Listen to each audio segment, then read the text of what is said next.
Il y a 3 semaines, il y a un restaurant parisien qui a été accusé de racisme parce que le restaurant interdisait l'entrée à une fille noire qui était avec son amie, soi-disant parce qu'elles n'étaient pas bien habillées, alors qu'on voyait bien d'autres personnes, d'autres couleurs de peau, surtout de couleur blanche, qui rentraient dans le restaurant et qui étaient même parfois même très mal habillées comparées aux filles. Donc elle a fait une vidéo sur TikTok, une vidéo de 3 minutes, la vidéo a explosé, on a vu beaucoup de personnes réagir sur la vidéo, accusant le restaurant de racisme, etc. Donc je sais que si vous êtes en France, vous voyez un peu l'actualité, c'est un truc qui est passé. Et au début, je ne voulais pas réagir, je ne voulais pas faire forcément de vidéos sur la situation parce que bon, c'est des trucs qui sont assez communs en France ou même dans d'autres pays, etc. Je me suis dit, bon, voilà encore un cas. Mais ce que j'ai pas compris en fait, c'est que quand j'ai regardé les réactions des Noirs sur les réseaux sociaux, j'ai trouvé ça dommage. Je me suis dit vraiment, il y a quelque chose qui ne va pas. Et surtout hier, j'étais sur mon téléphone, hier, je scrollais sur TikTok pour avoir des idées de vidéos, des idées de choses à faire. Et je suis tombé sur des lives, sur des choses où des gens ont parlé encore justice, etc., contre anti-racisme, tout ça. Et je me suis dit non, il faut à un moment donné que je réagisse par rapport à ça, que je donne mon avis par rapport à tout ce qui est racisme, etc., d'accord? Je ne vais pas forcément aller très loin dans l'analyse, mais je vais donner mon avis sur ce qui s'est passé dans cette histoire de restaurant et ma propre expérience en France et même en Chine, d'accord? Et il faut sincèrement que les Noirs quittent cette posture de victimisation systématique lorsqu'on leur interdit un accès à quelque chose. Donc, on va en parler dans cette vidéo, surtout tout de suite après l'introduction.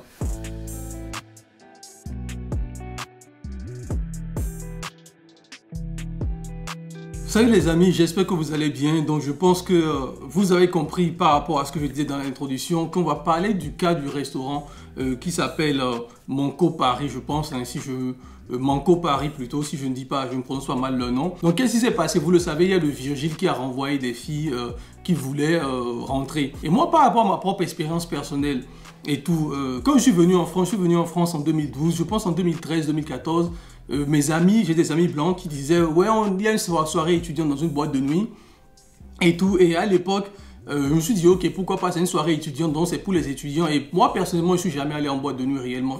C'est pas quelque chose que j'affectionne vraiment. C'est pas mon univers, mais bon, je me suis dit ok, pourquoi pas, allons-y. Et quand on est arrivé là-bas, le gars, le vigile, c'était un noir, le vigile, hein, le videur, il me dit toi tu rentres pas.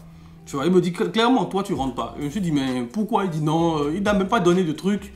Parle de raisons réelles et tout, il dit toi tu rentres pas. Et j'étais avec mes amis et eux ils étaient blancs et ça donnait une situation un peu bizarre parce que bon, eux ils avaient envie de rentrer, mais en même temps comme moi on m'a recalé, ils se disent que bon, il faut qu'on soutienne le gars, on peut pas rentrer et le laisser dehors. Donc du coup ça a donné une situation assez bizarre où on a dû tous se retourner.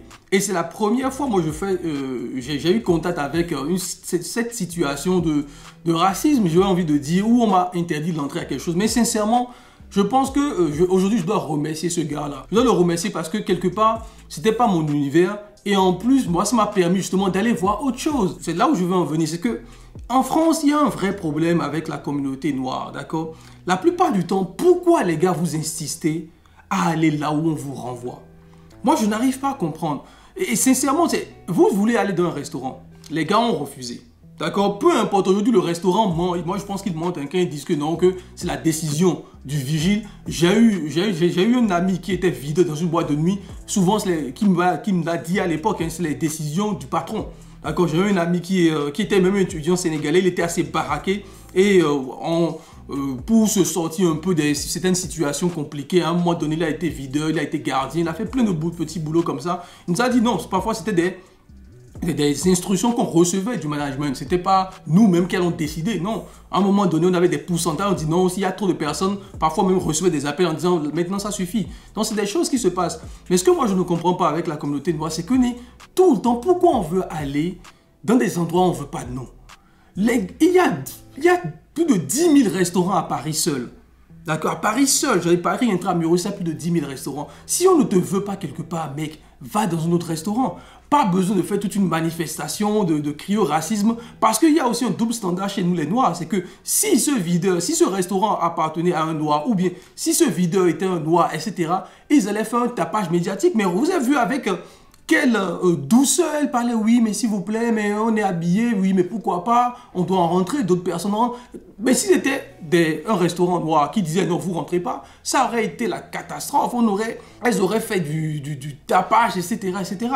Mais quand c'est les autres, des gens qui ne veulent pas de vous, oui, tout de suite on parle encore avec douceur et on veut quand même y aller. Moi je ne comprends pas en fait pourquoi vous voulez aller dans des restaurants, dans des lieux où on ne veut pas de vous. Pourquoi vous voulez donner votre argent à des gens qui ne veulent pas de vous? C'est un truc qui est fou, que moi je n'arrive pas à comprendre. Même si les gens, je vois sur Internet, des gens disent oui, mais il faut dénoncer tout type de racisme. Mais les gars ne veulent pas de vous. Ils ne veulent pas de vous. Pourquoi vous voulez aller vous leur donner votre argent? Remettez votre argent à d'autres personnes. Il y a plein de... Et surtout, il y a plein de restaurants africains, même luxueux. Il y a plein de restaurants africains luxueux. Ce n'est pas parce que vous ne connaissez pas que ça n'existe pas. Il y a plein de restaurants africains très très luxueux, qui sont très beaux, qui ont des cadres extrêmement propres. Pourquoi vous voulez aller remettre votre argent à des personnes qui vous méprisent? Il y a un truc que moi j'ai vécu surtout dans cette histoire de l'interdiction. Pour ceux qui ont déjà vécu en Asie, vous pouvez le dire dans les commentaires, en Chine, au Japon, en Corée du Sud, il y a un truc que moi j'aime chez les Asiatiques, c'est ce côté en fait direct en fait. Ils ne sont pas là dans le double discours. D'accord? Quand moi j'étais en Chine, le nombre de fois, on m'a refusé des restaurants en Chine. Et en plus, les Chinois sont très directs. Parfois, ils vous mettent même une affiche. No black people here.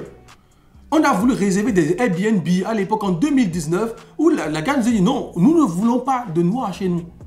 Nous ne voulons pas vous te prendre. Et aller au Japon, que ce soit même avec les blancs au Japon, il y a des restaurants qui refusent. J'ai vu un TikTok je pense que c'est un arabe, je pense. En tout cas, il m'a donné l'impression d'être un arabe. Peut-être que c'est un français, peut-être que c'est un blanc franco-français. Et qui est en Corée du Sud. Il a fait plus de 10 salons de coiffure. Les gars ont dit non, on ne veut pas te couper les cheveux. Les gars lui ont dit, on ne veut pas. Tu vois, et il faisait un TikTok pour en parler. À chaque fois, il fait des réservations, il arrive, on dit non. Pourquoi vous voulez insister? Pourquoi, surtout chez les Noirs, on a cette posture de victimisation? Oui, on ne vous laisse pas entrer. Allez remettre votre argent à vos frères. Il y a des bons restaurants, d'accord, africains qui sont sur Paris, tu vois. Allez leur remettre votre argent. Moi, j'ai tellement vécu ce rejet. Parfois, c'est difficile. Effectivement, parfois, c'est difficile parce que tu te dis, mais c'est pas toi qu'on rejette, c'est tout ce que tu représentes qu'on rejette. Mais je préfère 1000 fois aller remettre mon argent ailleurs. Il y a 50 000 hôtels en Chine, 100 000 hôtels, c'est plus en Chine, avec restaurant et tout. Si un restaurant refuse, je vais dans un restaurant, je vais manger. Et il y a des restaurants africains partout, même en Chine. D'accord, surtout dans le sud de la Chine, à Guangzhou, il y a des restaurants africains. Donc, pourquoi on veut systématiquement aller remettre notre argent, donner notre temps à des gens qui nous méprisent? Parce que après cet incident-là, le restaurant a fait tout un communiqué en disant non, c'est pas nous, c'est la faute du vigile. Moi, je suis sûr que le vigile n'a rien à voir. Il va jamais prendre une décision comme ça lui-même. Mais bon, c'est la faute du vigile. Nous, on y est pour rien, on promeut l'égalité, etc. Mais voilà que quelque part, ils ne veulent pas de vous. Maintenant, vous quittez là-bas. Et il y a beaucoup de gens qui sont allés. Beaucoup de Noirs qui sont allés dans le restaurant après ce buzz-là. Donc, en plus, ça leur a rapporté des clients. Il y a beaucoup de Noirs qui sont allés après ce buzz-là pour dire maintenant ils vont voir si on va les renvoyer eux. Et ils sont allés là-bas pour manger. Et ils se sont rendus compte que ça coûte cher quand même de manger dans ce restaurant. Ça coûte très cher. D'accord? Il faut la viande à 160 €. Il faut la viande à 160 €. Donc ça coûte très cher de manger dans ce restaurant. C'est chic, etc. Donc pourquoi vous voulez aller remettre votre argent à des gens comme ça, qui vous méprisent, qui ne veulent pas de vous? Allez remettre votre argent à votre frère. Et ça revient sur le deuxième sujet au niveau de la communauté noire. Parfois, quand je vois les Noirs réagir dans ce genre de situation où il faut dénoncer le racisme, j'ai l'impression qu'il n'y a que les Noirs qui sont victimes de racisme dans ce pays. Il y a d'autres communautés, d'accord? Il y a les Pakistanais, il y a les Indiens, il y a les Chinois, il y a plein d'autres communautés qu'on n'entend pas, mais qui eux aussi ont ce genre de problèmes, mais qui ne font pas tout un tapage. Pourquoi? Parce qu'eux, ils se sont organisés autrement. Eux, ils se sont organisés. D'accord? Dans mon coaching, j'ai des étudiants chinois. J'ai vécu en Chine, comme vous le savez. J'habitais proche du 13e. J'habitais au Kremlin-Bicêtre. C'est collé au 13e arrondissement. J'ai beaucoup fréquenté, à cause des cours de chinois que je prenais, j'ai beaucoup fréquenté la communauté asiatique. Et je peux vous dire que, voilà, tout le monde le sait aujourd'hui, ils ont créé une vraie communauté. L'argent tourne dans leur communauté. Ils n'en ont rien à foutre. Les Chinois peuvent vivre en France sans détenir un compte bancaire toute leur vie. Et pourtant faire de l'argent. Ils n'en ont rien à foutre parce qu'ils ont organisé. Aujourd'hui, vous allez en France, aucun supermarché africain, il y a très peu de, pour ne même pas dire, à peine 5% des supermarchés africains qui vendent de la bouffe africaine appartiennent à des Africains. Ça appartient à des Chinois, des Pakistanais, des Indiens. Il est impossible pour nous plutôt de nous associer pour créer de vraies choses. De nous associer pour justement éviter ce genre d'humiliation-là. Parce qu'on n'est pas les seuls immigrés en France. Hein. Il y en a plein. Il y a d'autres races aussi, il y a d'autres ethnies, il y a d'autres couleurs de peau aussi en France qui subissent les mêmes choses, mais qui n'en font pas un tapage Parce qu'eux, ils se sont organisés autrement. Allez voir les Pakistanais. Ils travaillent entre frères, entre familles, etc. Les Chinois, pareil, ils travaillent entre communautés et ils font tourner leur argent dans leur propre communauté. Parfois, je me demande, mais pourquoi nous prenons autant de risques à vouloir se faire accepter par les autres, à vouloir se courbé dans tous les sens du terme. On a eu un frère récemment qui s'est fait tuer par le grand frère de sa petite amie qui lui disait qu'on ne voulait pas de lui dans la famille. Mais pourquoi tu insistes?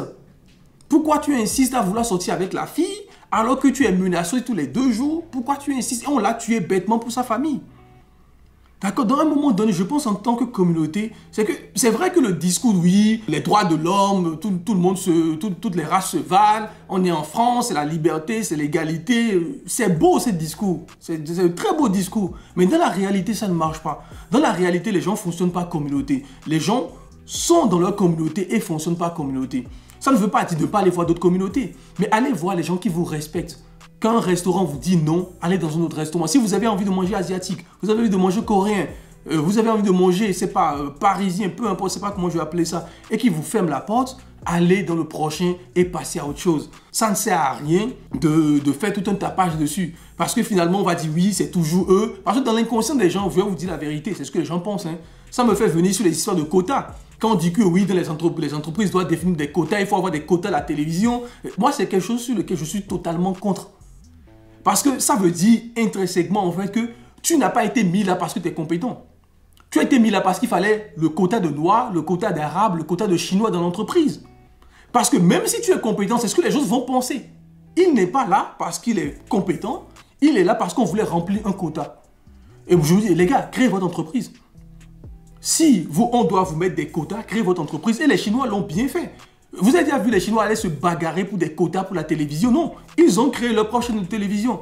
Vous avez CGTN aujourd'hui qui diffuse, vous avez CCTV qui diffuse aujourd'hui en France. Est-ce qu'ils ont fait encore comme, comment je vais dire, je ne dirais pas de moquerie, mais en tout cas ce qu'ils ont fait, c'est justement de recruter des Noirs, des Arabes, des Français, des Blancs, des trucs comme ça, dans la chaîne de télévision, pour montrer qu'eux, ils respectent l'égalité et les quotas.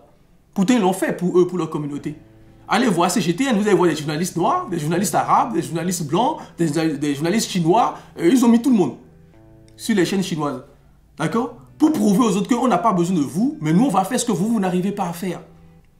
Et je pense que c'est vraiment l'attitude que nous devons développer, nous, en tant que communauté. Ce n'est pas d'aller chialer parce qu'on ne nous a pas donné un boulot.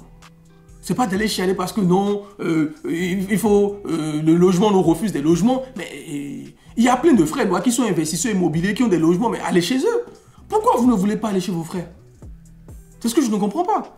Et sincèrement, même moi, au début, je me disais, peut-être que ça n'existait pas. Pour ça n'existait pas. Je me suis dit, mais combien d'Africains ont des immeubles en France, ont des restaurants, combien de... Il y en a. Ce n'est pas parce que vous ne connaissez pas qu'il n'y en a pas. Il y en a, c'est parce que nous-mêmes en tant que communauté, on est trop entêtés à aller voir les autres, à faire la promotion des choses des autres, à aller systématiquement dans des endroits où on ne veut pas de nous. Mais si on ne veut pas de toi, mec, passe à autre chose. C'est pour ça que moi je dis, moi, total soutien à mon cas Paris, je ne sais pas comment il s'appelle là. Moi je vous soutiens, chassez-les de vos restaurants. Vous n'en voulez pas, vous les chassez. C'est tout. Qu'ils aillent dans leur restaurant africain. Vous n'en voulez pas, chassez-les. S'il y a des Arabes qui ne veulent pas, chassez-les. Vous ne voulez pas nous voir, chassez-nous. Point. Vous ne voulez pas voir d'autres personnes, chassez-les de vos endroits. Qu'ils aillent créer leur propre économie. On a la responsabilité de créer notre propre économie. On a la responsabilité. Et c'est comme ça qu'on va nous respecter. C'est pas en allant chialer parce qu'on veut aller prendre deux photos sur Instagram d'une viande à 160 € dans un restaurant qui ne veut pas de nous. Mec, moi je ne comprends pas. Je ne comprends pas cette mentalité. Et je pense peut-être que c'est parce que je suis resté en Chine. Parce qu'en Chine, c'est violent. Hein. C'est pas ce qu'il faut, mon cas Paris fait là. Hein. En Chine, en Asie, au Japon, en Corée du Sud, c'est violent, ils te le disent. On ne veut pas d'étrangers. C'est clair, j'ai vu des jobs d'emploi, je ne sais pas comment on appelle, des appels à l'emploi, je ne sais pas comment on appelle, j'ai peut-être complètement oublié le nom, en Chine, où on dit on veut des profs d'anglais et on met please black people don't apply. On ne veut pas de vous, on veut des Américains blancs. Et les Chinois sont très spécifiques, hein, je vous assure. J'ai vu des offres d'emploi, voilà, des offres d'emploi. En Chine, j'étais choqué. Et tu vois des Noirs qui sont en Chine venir se bagarrer. Les mecs qui sont 1,4 milliard en Chine. On n'a même pas fini de les compter. Et toi, tu viens encore pour dire que tu veux te battre pour être salarié dans ce pays encore. Tu veux encore être salarié pour venir compétir, postuler en tant avec les Chinois. C'est normal, ils te disent on ne veut pas de toi. C'est normal, ils le disent. Le but de cette vidéo, c'est vraiment de vous faire comprendre que on est dans un monde qui est injuste, hein, et il faut pouvoir l'accepter. Vous pouvez jouer les droits de l'hommisme, non, c'est les égalités, la chance, on va dénoncer ce que vous voulez. D'accord? Vous pouvez rester dans un rêve et tout, mais dans la réalité, ça aurait été beau que le monde soit comme ça, mais c'est que dans la réalité, c'est pas comme ça. Et c'est à nous de nous adapter. Les autres communautés se sont adaptées. Ils ont compris très tôt, que ce soit les Pakistanais, les Indiens, les Chinois, ils ont compris, ils se sont dit, ok, bah, on ne veut pas de nous, on va créer notre propre économie, on va mettre nos choses en place. Alors que nous, à l'heure actuelle, encore en 2022, malgré la magie que le web permet de faire, toutes les connexions grâce à Internet, on est toujours incapable de créer des choses pour nous et de pouvoir fonctionner en communauté. D'accord? J'ai une amie qui me disait hier encore qu'elle a travaillé, il y a eu un ouvrier africain qui lui a rendu un service et l'apprenti de ce mec l'appelle pour dire la prochaine fois de ne pas appeler son patron, de l'appeler lui. Donc vous vous imaginez comment, toi tu travailles pour quelqu'un, la personne c'est un noir, il a une entreprise, il t'a embauché, toi tu travailles pour lui et tu passes derrière dire au client que son patron est trop cher et que la prochaine fois de t'appeler, toi tu vas faire le truc à moitié prix. C'est que tu es en train de détruire le business de ton patron. Et c'est ce qui se passe dans notre communauté. Impossible de travailler ensemble, impossible de fonctionner, d'accord, sous forme de vraie communauté, et on préfère aller pleurer pour aller dans des restaurants dont on nous a refusé les accès, aller donner notre argent à des gens qui nous méprisent, qui ne veulent pas de nous. Sincèrement, c'est quelque chose que je n'arrive pas à comprendre. C'est pour ça que je dis total soutien à Monka Paris, je ne sais pas comment ils appellent, chassez-les. Qu'ils aillent dans leur pays ou qu'ils aillent dans leur restaurant eux-mêmes, qu'ils aillent créer leur propre économie, d'accord? Voilà, si vous n'êtes pas content, ça ne sert à rien d'aller crier au racisme, les gars, sincèrement. D'accord, vraiment, qu'on se respecte quelque part un peu, qu'on se respecte aussi. Parce que ça, les médias en parlent, tout le monde en parle, ça fait du bruit, mais je peux vous le dire, ils en ont rien à foutre. Et la manière dont ils en parlent, c'est pour vous dire, les gars, vous êtes même des incapables, même pour manger là. Hein, il faut venir encore supplier. Sincèrement, ça fait pitié cette histoire-là. Bref, c'est ce que j'avais à partager. Je sais que beaucoup de gens ne seront pas d'accord avec moi. Tant mieux, il n'y a pas de souci. Je vous conseille d'aller en Asie. D'accord? Quand vous allez aller en Asie, on va vous fermer les portes 3, 4, 5 fois, 6 fois, 7 fois. Les hôtels vont vous dire non. Je pense que vous allez commencer à relativiser et vous allez comprendre que voilà, chacun doit se débrouiller comme il peut. Et que vous n'êtes pas obligé d'aller redonner votre argent à des gens qui vous méprisent. D'accord? L'idée n'est pas de dire de ne pas aller dans les restaurants parisiens, de ne pas aller dans les restaurants tenus par des blancs. Non, tu as envie de manger japonais, va manger japonais. Mais si ce restaurant japonais te ferme la porte, va dans un deuxième restaurant japonais. Pas besoin de faire un TikTok pour dire oui, on m'a refusé l'accès, je ne peux pas manger, l'égalité des chances, etc. Non, va dans un autre restaurant et passe à autre chose. D'accord? Ou bien si tu es fâché, bah, tu crées ton entreprise et tu vends. Voilà. Tu crées ton entreprise et tu vends des plats japonais si tu veux, parce que tu kiffes les plats japonais, c'est tout. Voilà, il y a bien des Asiatiques qui vendent nos nourritures. Hein. D'accord, moi je vois des supermarchés asiatiques qui vendent la nourriture africaine. Donc ça ne veut pas dire que nous on ne peut pas vendre de la nourriture chinoise. Donc si tu kiffes la bouffe chinoise, on te renvoie, bah, tu crées ton restaurant chinois et tu vends de la bouffe chinoise, c'est tout. Ça apporte beaucoup plus de dignité et de respect que de rester là tout le temps dans une posture victimaire. Je suis désolé, c'est la réalité. Dans une posture victimaire, à vouloir qu'on vous accepte. Maintenant que le restaurant a dit, ok, c'est bon, venez manger. Vous êtes content? Vous êtes content d'aller chez quelqu'un qui vous a dit non, je ne veux pas que tu viennes manger chez moi? Est-ce que vous êtes content de vous dire, ah bingo, là maintenant on peut manger dans son restaurant, ce raciste-là? Vous êtes content? Sincèrement, moi ça me fait pitié. C'est ce que je voulais partager avec vous les amis. Même si vous n'êtes pas d'accord, c'est mon avis personnel, c'est totalement subjectif. Je n'ai pas parlé avec objectivité, c'est totalement subjectif. Ceux qui ne sont pas d'accord, bah, continuez à aller chez Monka Paris, continuez à aller chez des gens qui vous méprisent. Je pense que c'est du sadomasochisme, je ne vois pas d'autres mots pour l'expliquer. D'accord? Qu'on soit si borné à aller chez des gens qui vous méprisent tous les jours, je ne sais pas comment je peux l'appeler ça, mais bon, si c'est ce qui vous fait plaisir, bah, allez-y. Il y a plein de restaurants africains qui sont là, il y a plein d'entrepreneurs africains qui font des bonnes choses aussi. Allez les soutenir pour ceux qui veulent les soutenir, allez dans leur restaurant, eux, pour ceux qui veulent aller dans leur restaurant. Et voilà, j'espère que la vidéo vous a plu, partagez, likez, commentez, on se retrouve dans une prochaine vidéo sur ce, bye bye.